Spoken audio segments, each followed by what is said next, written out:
What's the story? Kazuo Ishiguro was yesterday named as the winner of the 2017 Nobel Prize for Literature. Although he was born in Nagasaki in Japan, he moved with his parents to the UK at the age of 5 in 1960 and has long been a British citizen. What did he win for? As the citation from the Swedish Academy made clear, it was his novels. He has also written for the screen, above all that won him the prize of 9 million Swedish krona, £832,000. They include The Remains of the Day and Never Let Me Go. The citation read that 62-year-old Ishiguro, in novels of great emotional force, has uncovered the abyss beneath our illusory sense of connection with the world. A brief story of his life. Ishiguro graduated in English and philosophy at the University of Kent and then went on to study creative writing at the University of East Anglia. His first novel A Pale View of Hills was published in 1982, and he became a full-time writer thereafter. According to the Academy, both his first novel and the subsequent one, An Artist of the Floating World, 1986, take place in Nagasaki a few years after the Second World War. The themes Ishiguro is most associated with are already present here: memory, time, and self-delusion.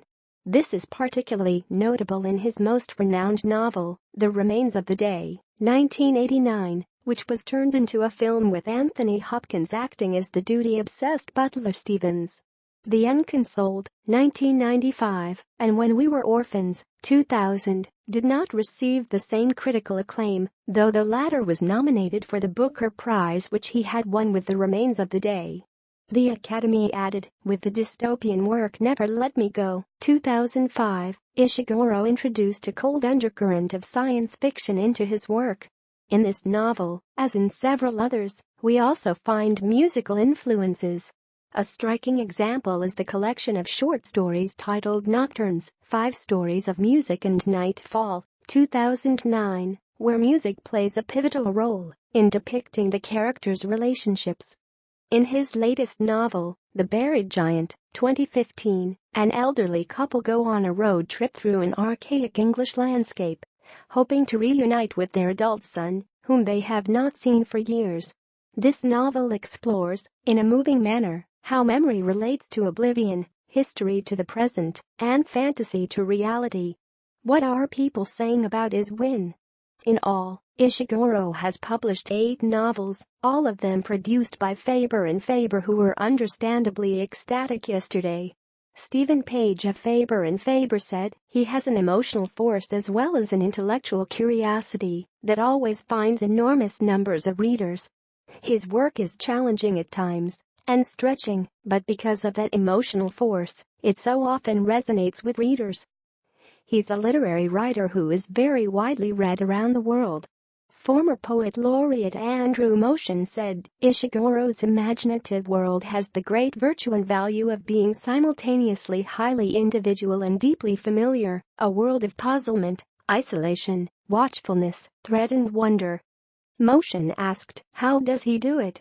Among other means, by resting his stories on founding principles which combine a very fastidious kind of reserve with equally vivid indications of emotional intensity. It's a remarkable and fascinating combination, and wonderful to see it recognized by the Nobel Prize givers.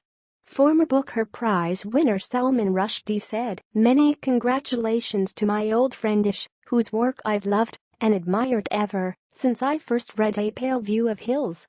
And he plays the guitar and writes songs too. Roll over Bob Dylan.